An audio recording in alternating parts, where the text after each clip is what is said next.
বিশেষ করুন গান বাজনা বন্ধ না হয়ে যায়। আজকে শুধু বলেছে সেকুলার গান গাইতে, কালকে বলবে এই তুমি সেকুলার গান গাইছো কিন্তু নির্দিষ্ট পোশাক পরে গাইছো না তো। তার পরের দিন বলবে এই তোমার গলাটা মাইকে কেন শোনা যাচ্ছে, তুমি তো ফিস ফিস করে অন্দরমহলে গাইবে। তার পরের দিন বলবে না না এটা গাওয়াই যাবে না, এটা নিষিদ্ধ করতে হবে, কারণ গান বাজনা শুনলে আমরা বিব্রত বোধ করি।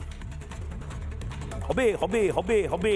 আপনারা ভাবছেন ডিস্টোপিয়ান সোসাইটির কথা ময়ূক বলে যাচ্ছে 5 বছর ধরে, আমি বলছি এটাই হবে, কারণ সিলেবাসে এটাই আছে।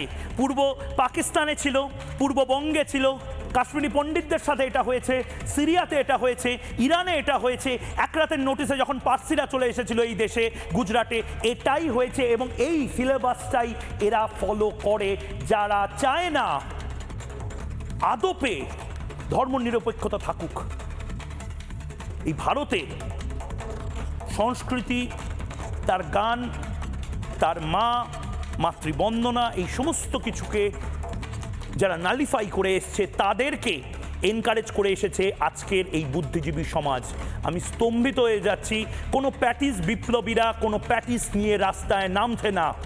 পার্ক স্ট্রিটে আজ কোনো মোমবাতি মিছিল নেই।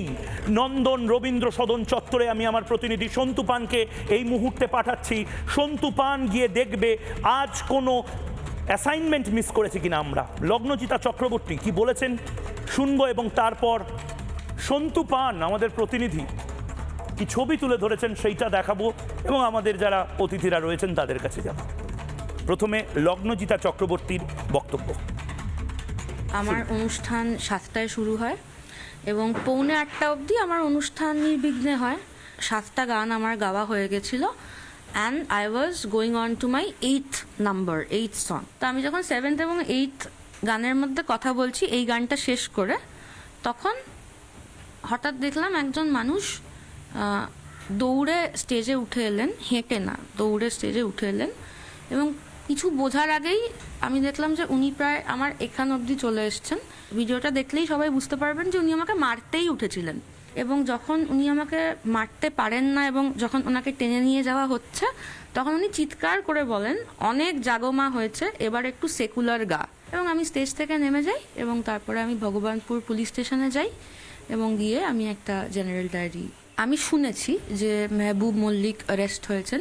আমি চাই যে অ্যারেস্ট হয়েছেন খুব ভালো, কিন্তু উনি যেন ছাড়া না পেয়ে যান। তো এটা যদি 7:45 হয়, তাহলে তো 10টা, 10:30, 11টার পর কি হচ্ছে, এটা তো খুব ভয়াবহ ব্যাপার। আমার গান রিলিজ করেছে পুজোয়, এত সুন্দর একটা গান, এটা আমার অন্যতম প্রিয় গান, আমি যে গানগুলো গেয়েছি তার মধ্যে।